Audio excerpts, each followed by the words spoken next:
Guys welcome back to another video. आज के इस वीडियो में डिस्कस करने वाले हैं ज्योग्राफी से रिलेटेड एमसीक्यूज़ के बारे में। इससे पहले हम भारत का जो सामान्य परिचय है उसके एमसीक्यूज़ को कवर कर चुके हैं। बिल्कुल टॉपिक वाइज हमने उन एमसीक्यूज़ को कवर किया था। आज भी इसी प्रकार टॉपिक वाइज भारत का जो भौगोलिक विभाजन है इसके एमसीक्यूज़ को यहाँ पर कवर करने वाले हैं। ये क्वेश्चन जो है प्रीवियस ईयर के हैं तो आपके लिए ये इंपॉर्टेंट हो जाते हैं। तो चलिए फ्रेंड्स, आज के इस सेशन की शुरुआत करते हैं। पहला प्रश्न है, भारतीय उपमहाद्वीप मूल रूप से किस विशाल पिंड का हिस्सा था? यानी कि भारतीय जो उपमहाद्वीप है वो किस विशाल भूभाग का हिस्सा था? तो वो था option number D, Gondwana land का भारतीय उपमहाद्वीप हिस्सा हुआ करता था। नेक्स्ट है, भूगर्भिक संरचना की दृष्टि से भारत को मुख्यतः निम्नलिखित में से किन भागों में बांटा गया है?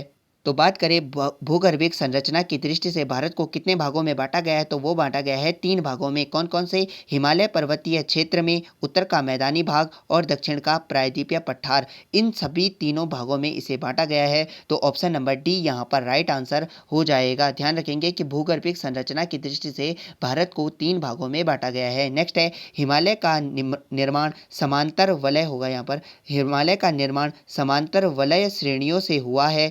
इनमें प्राचीनतम श्रेणी कौन सी है? तो इनमें जो सबसे प्राचीनतम श्रेणी है वो है ऑप्शन नंबर बी, वृहद हिमालय, या जिसे महान हिमालय के नाम से भी जाना जाता है। वो सबसे पुरानी श्रेणी हो जाती है हिमालय की। नेक्स्ट है, उत्तर भारत में उप हिमालय क्षेत्र के सहारे विस्तृत समतल मैदान को क्या कहा जाता है? तो उत्तर भारत में जो उप हिमालय क्षेत्र यानी कि शिवालिक क्षेत्र के जो सहारे समतल क्षेत्र फैला होता है उसे क्या कहा जाता है? तो उसे कहा जाता है भाबर। ऑप्शन नंबर डी यहाँ पर राइट आंसर हो जाएगा। नेक्स्ट है, हिमालय का पर्वतपदीय प्रदेश कौन सा है? तो हिमालय का आपने सुना होगा पादपर्दीय प्रदेश कौन सा कहलाता है? तो वो कहलाता है ऑप्शन नंबर डी, शिवालिक, जिसे हिमालय का पर्वतपदीय प्रदेश कहते हैं। और हिमालय जो शिवालिक है उसको बाह्य हिमालय के नाम से भी जाना जाता है। नेक्स्ट है, शिवालिक शैल समूह के दक्षिण में स्थित भाबर क्षेत्र किस संरचना का उदाहरण है? तो जो शिवालिक शैल के दक्षिण में स्थित जो भाबर क्षेत्र है वो किस संरचना का उदाहरण है? वो है ऑप्शन नंबर सी, गिरिपथ की स्थिति का ये उदाहरण है। याद रखेंगे। नेक्स्ट है, लघु हिमालय किन श्रेणियों के मध्य स्थित है? तो जो लघु हिमालय है वो स्थित है महान व शिवालिक हिमालय के बीच। ऑप्शन नंबर बी यहाँ पर राइट आंसर हो जाएगा। और कभी कभी महान हिमालय की जगह वो वृहद हिमालय दे देगा और इसकी जगह वो बाह्य हिमालय दे देगा। तो वृहद हिमालय और बाह्य हिमालय के बीच में भी कौन सा स्थित है? तो वो है लघु हिमालय। याद रखेंगे। नेक्स्ट है, हिमालय की नवीनतम पर्वत श्रेणी है। तो हिमालय की जो सबसे नवीनतम पर्वत श्रेणी है उसका नाम है शिवालिक। ऑप्शन नंबर डी यहाँ पर राइट आंसर हो जाएगा, जिसको बाह्य हिमालय के नाम से भी जाना जाता है और उप हिमालयी क्षेत्र के नाम से भी जाना जाता है। नेक्स्ट है, नर्मदा और तापी नदियों के बीच पड़ने वाली पर्वत श्रेणी है। तो नर्मदा और तापी नदियों के बीच कौन सी पर्वत श्रृंखलाएं पाई जाती हैं? वो पाई जाती हैं ऑप्शन नंबर डी, सतपुड़ा की श्रेणियां। और इस सतपुड़ा से आपको एक याद रखना है कि इस सतपुड़ा की सबसे ऊंची चोटी कौन सी है? उसका नाम है धूपगढ़। याद रखेंगे। कहाँ पड़ती है? मध्य प्रदेश में पड़ती है। याद रखेंगे। नेक्स्ट है, हिमालय की सबसे ऊंची पर्वत श्रेणी कौन सी है? तो हिमालय की जो सबसे ऊंची पर्वत श्रेणी है उसका नाम है वृहद हिमालय। ऑप्शन नंबर बी यहाँ पर राइट आंसर हो जाएगा। हिमालय की सबसे ऊंची पर्वत श्रेणी है। अन्य नाम की बात करें तो इसको हिमाद्री के नाम से भी जाना जाता है, महान हिमालय के नाम से भी जाना जाता है। नेक्स्ट है, पीर पंजाल रेंज कहाँ स्थित है? तो ये प्रश्न भी बहुत बार पूछा जाता है कि जो पीर पंजाल श्रेणी है वो किस राज्य में स्थित है? वो है option number B, Jammu Kashmir में स्थित हो जाती है पीर पंजाल श्रेणी। और इसका थोड़ा बहुत जो फैलाव है वो हिमाचल प्रदेश में भी देखने को मिलता है, लेकिन पर्टिकुलर आंसर जो है वो जम्मू कश्मीर है। नेक्स्ट है, उत्तराखंड के किस भाग में पाताल तोड़ कुएं पाए जाते हैं? तो ये प्रश्न भी उत्तराखंड में बहुत बार पूछा जाता है कि उत्तराखंड के किस भाग में पाताल तोड़ कुएं पाए जाते हैं? तो वो पाए जाते हैं तराई भाग में। ऑप्शन नंबर बी यहाँ पर राइट आंसर हो जाएगा। नेक्स्ट है, निम्नलिखित में से कौन अक्साई चिन्ह का भाग है? तो अक्साई चिन्ह का भाग कौन सा है? वो है ऑप्शन नंबर ए, काराकोरम श्रेणी। और अक्साई चिन्ह किसका भाग है? ये प्रश्न भी पूछ लिया जाता है कि अक्साई चिन्ह किस क्षेत्र का भाग है? तो वो है लद्दाख क्षेत्र का। याद रखेंगे। लेकिन अक्साई चिन्ह का भाग कौन सा है इनमें से? वो है काराकोरम श्रेणी। नेक्स्ट है, पश्चिमी हिमालय प्रदेश का सबसे प्रमुख प्राकृतिक संसाधन कौन है? तो ये प्रश्न एसएससी में पूछा जा चुका है कि जो पश्चिमी हिमालयी प्रदेश है उसका सबसे प्रमुख जो प्राकृतिक संसाधन है वो कौन सा है? तो वहाँ के जो प्रमुख प्राकृतिक संसाधन है वो है 1, ऑप्शन नंबर डी यहाँ पर राइट आंसर हो जाएगा। नेक्स्ट है भारत की सबसे पुरानी पर्वत श्रृंखला कौन सी है? तो भारत की जो सबसे पुरानी पर्वत श्रृंखला है वो है अरावली, ऑप्शन नंबर बी यहाँ पर राइट आंसर हो जाएगा। इस अरावली की बात करें तो इसका जो फैलाव देखने को मिलता है वो मिलता है गुजरात, राजस्थान और दिल्ली में इसका फैलाव देखने को मिलता है और ये भारत की सबसे प्राचीनतम श्रृंखलाएं हैं। बात करें इनकी उम्र की तो इसकी आयु मानी जाती है 600 मिलियन वर्ष पूर्व का इनको माना जाता है। और ये किस प्रकार की पर्वत श्रेणियां हैं? तो ये अवशिष्ट प्रकार के पर्वत जो होते हैं उनका ये एग्जाम्पल हो जाता है। नेक्स्ट है निम्नलिखित में से कौन दक्षिण भारत की सबसे ऊंची चोटी है? तो दक्षिण भारत की जो सबसे ऊंची चोटी है उसका नाम है अनाईमुड़ी, ऑप्शन नंबर डी यहाँ पर राइट आंसर हो जाएगा। और बात करें ये अनाईमुड़ी किस पर्वत श्रृंखलाओं में आती है? तो ये अन्नामलाई की सबसे ऊंची चोटी है, आप लोगों ने पढ़ा होगा। और इसका ये जो अन्नामुड़ी है ये किस में पड़ती है? तो ये केरल में पड़ती है। और बात करें इसकी हाइट की तो इसकी जो हाइट है वो है 2695 मीटर, याद रखेंगे इंपॉर्टेंट हो जाता है। और अन्नामलाई की भी ऊंची चोटी है, दक्षिण भारत की भी ऊंची चोटी है और प्रायद्वीपीय भारत की भी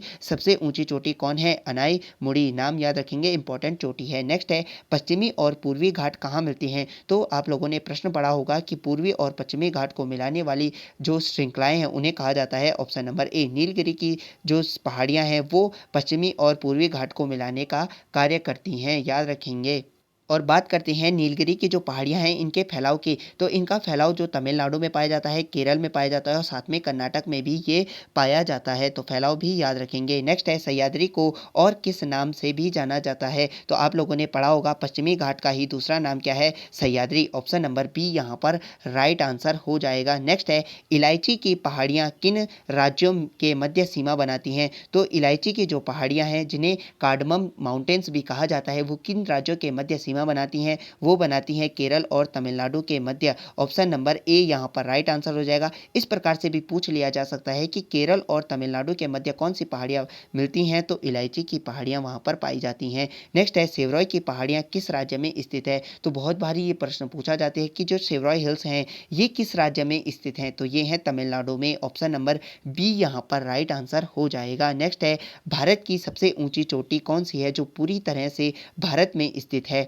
तो भारत की जो सबसे ऊंची चोटी है जो पूर्ण रूप से भारत में स्थित है वो है option number A Nanda Devi. देखिए आप लोगों ने एक प्रश्न पढ़ा होगा कि जो भारत की सर्वोच्च चोटी है उसका नाम है K2, जिसको गॉडविन ऑस्टिन के नाम से भी जाना जाता है, जिसकी ऊंचाई है 8611 मीटर, याद रखेंगे 8611 मीटर। ये भारत की सबसे ऊंची चोटी है लेकिन ये पूर्ण रूप से भारत में स्थित नहीं है, ये पीओके में स्थित है और भौगोलिक और आधिकारिक रूप से ये भारत की सबसे ऊंची चोटी नहीं मानी जा सकती, लेकिन है तो अपना ही क्षेत्र। और बात करें कि एक और चोटी है कंचनजंगा, कंचनजंगा की बात करें तो ये भी भारत की जो है दूसरी ऊंची चोटी मानी जाती है, लेकिन इसका जो फैलाव है वो सिक्किम और नेपाल की सीमा पर है, तो इसको भी पूर्ण रूप से भारत की सबसे ऊंची चोटी नहीं माना जा सकता, इसीलिए राइट आंसर हो जाएगा ऑप्शन नंबर ए। नेक्स्ट पे चलते हैं, कहता है भारत के किस राज्य में माणा दर्रा स्थित है? तो बहुत ही फ्रेंडली प्रश्न है। माणा दर्रा कहाँ स्थित है? ये स्थित है ऑप्शन नंबर सी उत्तराखंड में, और किस जिले में है? तो चमोली में ये स्थित हो जाता है। नेक्स्ट है नंदा देवी शिखर किस भारतीय राज्य में स्थित है? उत्तराखंड में स्थित है और इसकी हाइट की बात करें तो 7816 या 7817 भी आपको देखने को मिल जाएगा। 7816 या 7817 इसकी हाइट हो जाती है और कहाँ स्थित है? उत्तराखंड में स्थित है। नेक्स्ट है अरावली पर्वत में सबसे ऊंचा शिखर कौन सा है? तो जो अरावली की सर्वोच्च चोटी है उसका नाम है Guru Shikhar, option number C यहाँ पर राइट आंसर हो जाएगा। ये जो अरावली की सबसे ऊंची चोटी ये गुरु शिखर है ये किस राज्य में पड़ती है? तो ये राजस्थान में पड़ती है और इसकी हाइट की बात करें तो 17-22 मीटर इसकी हाइट हो जाती है, याद रखेंगे। और अरावली पर्वत की ये सबसे ऊंची चोटी है। आराकान योमा हिमालय की सीमा नहीं होगा, यहाँ पर श्रेणी होगा, कहाँ स्थित है? तो जो अराकान योमा है ये एक हिमालय की श्रेणी है और इसका फैलाव जो है म्यांमार में पाया जाता है, उसको यहाँ पर अराकान योमा के नाम से जाना जाता है, ऑप्शन नंबर बी यहाँ पर राइट आंसर हो जाएगा। और जो अंडमान और निकोबार हैं जो अरब सागर में पड़ते हैं वो इसी का हिस्सा हैं। नेक्स्ट है कुल्लू घाटी किन पर्वत श्रेणियों के मध्य में स्थित है? जो कुल्लू घाटी है जो कि हिमाचल प्रदेश में पड़ती है वो है स्थित धौलाधर तथा पीर पंजाल पर्वत श्रेणी के मध्य, ऑप्शन नंबर ए यहाँ पर राइट आंसर हो जाएगा। नेक्स्ट है पाल घाट किसके बीच स्थित है? तो जो पालघाट दर्रा है ये किसके बीच में स्थित है? ये है नीलगिरी और अन्नामलाई पर्वतों के बीच में। ऑप्शन नंबर बी यहाँ पर राइट आंसर हो जाएगा। यानी कि नीलगिरी और अन्नामलाई पर्वतों को मिलाने वाले दर्रे का नाम क्या है? पालघाट दर्रा। याद रखेंगे, पूछा जाता है बहुत बार। नेक्स्ट है नाथुला दर्रा भारत के किस राज्य में स्थित है? तो जो नाथुला दर्रा है वो है ऑप्शन नंबर सी, सिक्किम में स्थित हो जाता है नाथुला दर्रा। याद रखेंगे। नेक्स्ट है लिपुलेख दर्रा भारत के किस राज्य में स्थित है? तो लिपुलेख जो दर्रा है वो है उत्तराखंड में। ऑप्शन नंबर सी यहाँ पर राइट आंसर हो जाएगा। तिब्बत को मिलाने का कार्य करता है, इसको ट्राई जंक्शन पॉइंट के नाम से भी जाना जाता है। नेक्स्ट है रोहतांग दर्रा किस राज्य या केंद्र शासित प्रदेश में स्थित है? तो जो रोहतांग दर्रा है वो है option number A, Himachal Pradesh में स्थित दर्रा हो जाता है रोहतांग दर्रा। नेक्स्ट है निम्नलिखित में से कौन सा भारत का सबसे बड़ा ग्लेशियर है? तो भारत का जो सबसे बड़ा ग्लेशियर है उसका नाम है option number D, Siachen glacier, जो कि लद्दाख में पड़ता है। ये भारत का सबसे बड़ा हिमनद हो जाता है। नेक्स्ट है मेघालय पठार किसका विस्तार है? तो जो मेघालय पठार है ये किसका भाग है? ये है ऑप्शन नंबर सी, प्रायद्वीपीय पठार का ये भाग हो जाता है। और इस भाग को कितने भागों में बांटा जाता है? तो वहाँ पर गारो, खासी और जयंतिया की पहाड़ियाँ पाई जाती हैं, वो भी इसी का हिस्सा हैं। नेक्स्ट है अरावली और विंध्य पर्वत श्रृंखलाओं के बीच कौन सा पठारीय क्षेत्र स्थित है? तो जो अरावली और विंध्य की जो पर्वत श्रृंखलाएं हैं उनके बीच में पाया जाता है मालवा का पठार। ऑप्शन नंबर सी यहाँ पर राइट आंसर हो जाएगा। याद रखेंगे, इंपॉर्टेंट है। नेक्स्ट है भारतीय समुद्रीय तट रेखा की कुल लंबाई है? तो भारत की समुद्र तट रेखा की कुल लंबाई कितनी है? 75-17 मीटर भारत के मीटर नहीं, किलोमीटर जो है भारत की समुद्र तट की लंबाई हो जाती है। तो यहाँ पर option number C right answer हो जाएगा। 75-16.6 किलोमीटर एग्जैक्ट इसकी जो है कुल लंबाई हो जाती है, भारत के समुद्र तट रेखा की कुल लंबाई। नेक्स्ट है भारत में किस राज्य की सबसे लंबी तट रेखा पाई जाती है? तो वो है गुजरात। ऑप्शन नंबर सी यहाँ पर राइट आंसर हो जाएगा। भारत का वो राज्य जिसकी तट रेखा की लंबाई सबसे अधिक है वो है गुजरात। नेक्स्ट है भारत में कितने राज्य तट रेखा साझा करते हैं? यानी कि भारत के कितने तटीय राज्य हैं जो कि तटीय सीमा बनाते हैं? तो वो हैं 9 राज्य। ऑप्शन नंबर सी यहाँ पर राइट आंसर हो जाएगा। देखिए, एक तो है गुजरात, महाराष्ट्र, कर्नाटक, केरल, तमिलनाडु, पश्चिम बंगाल, आंध्र प्रदेश और गोवा। ये 9 राज्य जो हैं भारत के तटीय सीमा बनाते हैं। नेक्स्ट है प्राचीन भारतीय ऐतिहासिक भूगोल में रत्नाकर नाम सूचक था। तो ये रत्नाकर किसका सूचक था? ये सूचक हुआ करता था ऑप्शन नंबर सी, हिंद महासागर को ही पुराणों मतलब ऐतिहासिक रूप से रत्नाकर के रूप से जाना जाता था। नेक्स्ट है तमिलनाडु और आंध्र प्रदेश के तटों को डैश के नाम से जाना जाता है? तो तमिलनाडु और आंध्र प्रदेश का जो समुद्री तट है उसको जाना जाता है कोरोमंडल तट के नाम से। ऑप्शन नंबर सी यहाँ पर राइट आंसर हो जाएगा। नेक्स्ट है अंडमान और निकोबार द्वीपों में सबसे ऊंची चोटी कौन सी है? तो अंडमान और निकोबार द्वीपों की जो सबसे ऊंची चोटी है उसका नाम है saddle peak. Option number C यहाँ पर राइट आंसर हो जाएगा। और बात करें जो ये सैडल चोटी है ये किस अंडमान में पड़ती है? तो ये उत्तरी अंडमान में पड़ती है।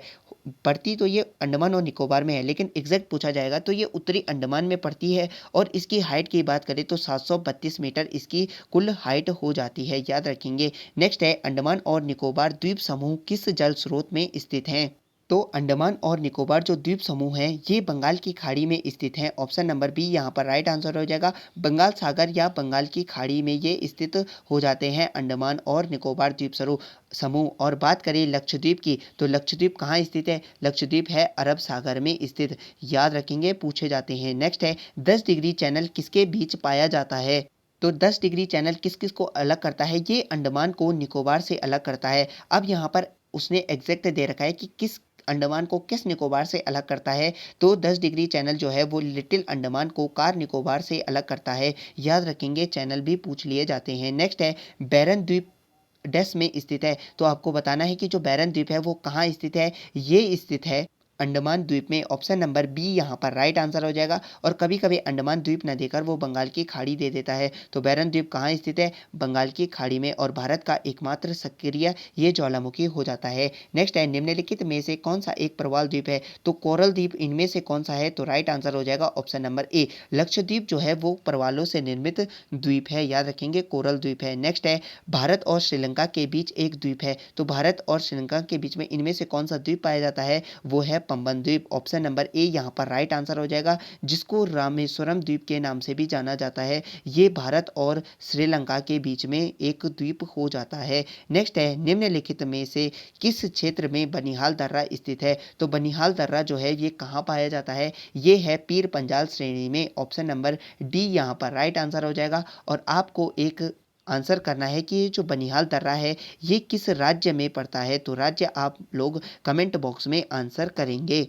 तो फ्रेंड्स, हमने यहाँ पर भारत का जो भौगोलिक विभाजन है उसके एमसीक्यूज़ को यहाँ पर कवर किया। बिल्कुल टॉपिक वाइज हम यहाँ पर ज्योग्राफी अन्य भी सब्जेक्ट को कवर कर रहे हैं। तो अगर आपको ये वीडियो पसंद आया तो इसे लाइक कीजिए और टेलीग्राम को ज़रूर ज्वाइन कीजिए, वहाँ पर इसकी पीडीएफ आप लोगों को मिल जाएगी। तो मैं मिलता हूँ आपको नेक्स्ट वीडियो में, तब तक के लिए टेक केयर एंड बाय।